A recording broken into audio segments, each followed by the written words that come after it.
बताएंगे कि अगर पेरेंट्स का यानी मेल और फीमेल का ब्लड ग्रुप कौन सा है तो उसमें बच्चे का ब्लड ग्रुप की संभावना कौन सी होगी। तो चलिए उसके बारे में समझते हैं। देखिए, इसको समझने के लिए कोई हार्ड एंड फास्ट रूल नहीं है। टोटल 10 कैटेगरी के ब्लड के संभावना होती है।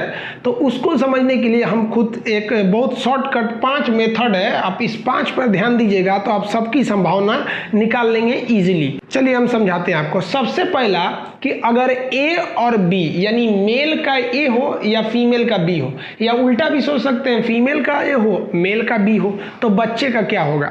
तो जब ए और बी वाले से अगर बच्चा पैदा होगा तो उसमें सारे के सारे ब्लड आने की संभावना होगी। तो यहाँ हम पहले लिख दिए ए एंड बी होने पर ऑल ग्रुप यानी कोई भी ग्रुप आ सकता है। तो पहला याद रखिएगा कि अगर मेल का ब्लड ग्रुप ए है और फीमेल का बी है तो उससे पैदा होने वाली संतान में कोई भी ब्लड ग्रुप हो सकता है। पहला कंसेप्ट क्लियर। दूसरा, जो ब्लड ग्रुप ए बी है अगर वो किसी अदर ग्रुप के साथ है यानी मेल का, अब ये समझ रहे हैं ना, इसमें एक मेल होगा एक फीमेल होगा, चाहे किसी को आप मेल फीमेल मान लीजिए, इतना बेवकूफ़ थोड़ी है आप लोग। तो अगर ए बी ब्लड ग्रुप वाला अगर अदर से मैच कर गए मतलब बच्चे के समय अदर से, तो ये ए बी वाले की दुश्मनी न केवल ओ से होती है। तो ये कहता है कि भैया हम सारे ब्लड ग्रुप की संभावना बना देंगे, ओ को नहीं बनाएंगे। तो ए बी जब अदर से करता है तो ओ को छोड़कर सब ग्रुप हो सकते हैं, जितने भी ग्रुप है ना सभी ग्रुप हो सकते हैं, बस ओ नहीं रहना चाहिए जब कभी भी ए बी बनाए। तो जैसे मान लिया कि पिता का ब्लड ग्रुप ए बी है और माता का बी है, केवल बी, तो ओ को छोड़ दीजिए, बाकी सब आ जाएगा, ए आ जाएगा, ए आ जाएगा, बी आ जाएगा, ए बी आ जाएगा, लेकिन ओ नहीं आएगा। तो ये समझ में आ गया एग्जाम्पल के तौर पे। तो आप इन दोनों को याद रखेंगे। अब तीसरा समझिए, अगर कोई एक का ब्लड ग्रुप ओ है और उसको आप मैच कराएंगे अदर के साथ, तो ये कहता है कि भैया हम सबसे सीधे साधे ब्लड ग्रुप है, हमको जैसे मैच कराएंगे हम वैसे ही आ जाएंगे यहाँ पे। यानी अगर ए है यहाँ ओ है और ये बी से मैच करा रहा है तो यहाँ भी वही हो जाएगा, ओ हो जाएगा और बी हो जाएगा। यानी अगर एक का ए है ओ है और एक का बी है तो बच्चे में भी ए या बी की संभावना है। अगर ओ है या ए है तो बच्चे में भी ओ या ए हो जाएगा। अब यहाँ समझिए चौथा वाले में कंडीशन, एक ओ का ए बी से कोई रिलेशन नहीं है। अगर ए रहेगा ओ रहेगा तो ए बी नहीं रहेगा, यानी ओ और ए बी कभी एक साथ नहीं रह सकते हैं। इसको ध्यान दीजिएगा, ये दोनों कभी एक साथ नहीं रह सकते। तो 4 नियम आपको ध्यान में हो गया। अगर ए बी है तो कोई भी ग्रुप आ सकता है, ए बी अगर किसी और के साथ आएगा तो ओ के छोड़कर सबको लाएगा, ओ जिसके साथ आएगा सेम टू सेम इधर भी हो जाएगा। चौथा आप समझ गए, ओ का ए बी से कभी रिलेशन नहीं हो सकता, ये दोनों कभी भी साथ नहीं आ सकते हैं। 4 तो ट्रिक आप समझ गए। अब 5वां समझिए, अगर सेम ब्लड ग्रुप रहेगा माता पिता का, यानी इधर भी ए है इधर भी ए है, इधर भी बी है इधर भी बी है, तो जब सेम रहता है ना तो क्या होता है, एक ओ को लाएगा और जो सेम वाला है वो खुद आएगा। जैसे मान लीजिए यहाँ भी ए है यहाँ भी ए है, तो बच्चे में किसकी संभावना बनेगी, या तो वो ओ होगा या तो जो सेम वाला था ए होगा, वही संभावना बनेगी। आप इसको समझ गए होंगे। इसका स्क्रीनशॉट लीजिए, फिर हम समझाते हैं कि कैसे बनेगा। इसका एक स्क्रीनशॉट ले लीजिए। आप स्क्रीनशॉट ले लिए हैं तो वीडियो को 1 मिनट के लिए रोकिए और वो जो 5 आपको ट्रिक बताए थे उसको याद कीजिए। जब याद हो जाए तब वीडियो को प्ले करके देखिए, आप आराम से बना लेंगे टोटल ब्लड ग्रुप। चलिए देखते हैं। सबसे पहले हम लोग ओ को मैच करके देखते हैं, ओ कितने लोगों से मैच करेगा। तो ओ टोटल 4 लोगों से मैच कर सकता है। मान लिया कि ओ है, ये मैच कर जाए ए के साथ, ये ओ है ये मैच कर जाए बी के साथ, ये ओ ए बी के साथ मैच कर सकता है, या ओ खुद ओ के साथ कर सकता है।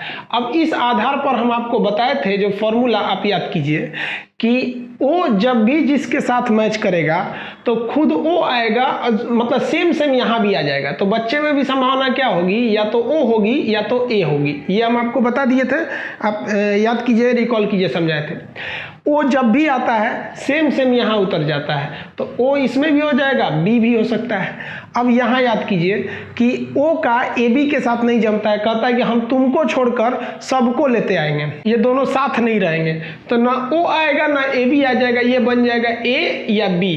तो ये बच्चे में संभावना हो जाएगी ए या बी। अब आप बताइए ये वाला किस फॉर्मूला पे जाएगा, सेम वाले पे जाएगा। जो पांचवा फॉर्मूला था दोनों सेम रहे तो सेम में क्या होता है, ओ आता है और इसमें जो सेम वैल्यू है उसमें से आ जाता है, तो ओ आएगा और सेम वैल्यू भी तो ओ ही है, तो ये ओ आ जाएगा। तो बताइए ये जो संभावना है ये किसके साथ है, ओ के साथ।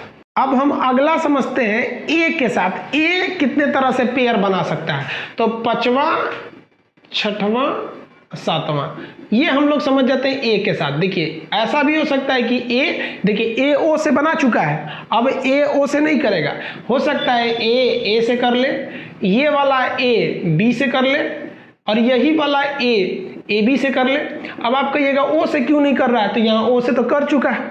अब यहाँ आप संभावना बना लीजिए कि बच्चे में संभावना क्या होगी। फॉर्मूला देखिए सेम रहता है तो एक ठो लाता है ओ और एक लाता है सेम वाली वैल्यू, तो ये सेम वाली वैल्यू हो गई। अब देखिए आपको पहला फॉर्मूला बताए थे ए बी अगर रहेगा तो सबसे ज़्यादा संभावना होगा, ए भी हो सकता है, बी भी हो सकता है, ओ भी हो सकता है और ए बी भी हो सकता है, तो ये संभावना सबसे ज़्यादा लाता है। अब ये बताइए, ये हम बताए थे कि अगर ए बी आता है, अगर ए बी किसी से मैच करता है तो ओ को छोड़कर वो सबको लेके चला आता है, तो ये ए को भी ला सकता है, बी को भी ला सकता है, खुद ए भी आ सकता है, लेकिन ओ को ये नहीं लाएगा। तो ये जो संभावना बन रही है ये ए के साथ बन रही है। अब हम समझते हैं बी कैसे बनाएगा, तो उसके लिए एक और बनाते हैं 8 और 9। देखिए ये 8 9 कैसे, क्योंकि अब यहाँ हो गया बी किसके साथ मैच कर सकता है। देखिए यहाँ बी ए के साथ मैच कर गया है, अब उसको नहीं लगाएंगे, और यहाँ बी ओ के साथ मैच कर गया है, यानी बी बचा एक अपने बी के साथ और एक ए बी के साथ बच गया, यही ना बच गया। अब आप बताइए यहाँ कौन फॉर्मूला लगेगा, सेम है तो क्या होता है, ओ आता है और खुद एक तो सेम वाली वैल्यू आ जाती है, तो एक ओ आ जाएगा, एक खुद ये वाली वैल्यू बी आ जाएगी। अब आप बताइए ए बी जिसके साथ भी मैच करे, ए बी जिसके साथ भी, तो ओ को छोड़ के वो सबको लेके चला आता है, तो ओ को छोड़ दीजिए, सबको लाएगा, किसको लाएगा, ए को लाएगा, बी को लाएगा और ए बी को ला सकता है। ये ए बी जो रहता है ओ को लेकर नहीं आता है। ये हो गया यहाँ पर, ये किसके साथ संभावना बनी, बी के साथ। अब यहाँ समझिए ये 10 नंबर में क्या होगा, देखिए ओ सबके साथ हो चुका है, ए सबके साथ हो चुका है, बी हो चुका, अब बचा ए बी। अब यहाँ आप ध्यान से देखिएगा ए बी जो है वो बी से कर चुका है, ए बी जो है वो ए से कर चुका है, ए बी जो है जो ओ से कर चुका है, तो यहाँ बचा केवल ए बी से।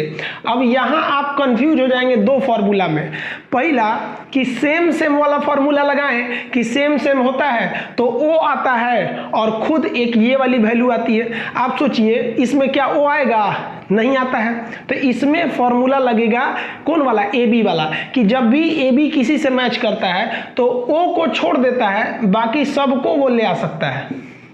ये समझ में आ गया।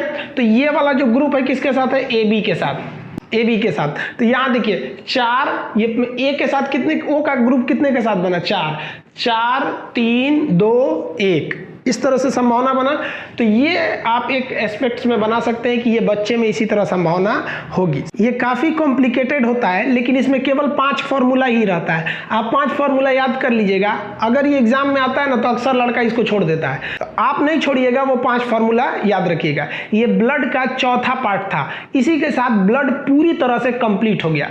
अब ब्लड में बचा 3 चीज। अब एक अलग पार्ट पढ़ाएंगे सर्कुलेटरी सिस्टम, कि शरीर में ब्लड कैसे घूमता है, यानी शिरा धमनी, महाशिरा, महाधमनी, ये सब के बारे में। उसके बाद एक और वीडियो बनेगा हार्ट के बारे में, कि दिल के अंदर खून कैसे घूमता है, दया नीले बाया नीले, दाया अलिंद बाया अलिंद, वो हो जाएगा आपका। फिर अगला जो पार्ट होगा उसमें ब्लड प्रेशर, ईसीजी वगैरह के बारे में बता देंगे। आप देखे होंगे ईसीजी का जो ऐसे साइन जाता है, ऊपर नीचे ग्राफ घूमता है, जिसे हम कहते हैं PQRS ग्राफ, वो सब भी समझा देंगे आप लोग को। तो अभी ये ब्लड का चौथा पार्ट कंप्लीट हो गया, इसका स्क्रीनशॉट लीजिए। फिर हम आगे आपको सर्कुलेटरी सिस्टम बताएंगे, फिर हार्ट, उसके बाद ब्लड प्रेशर।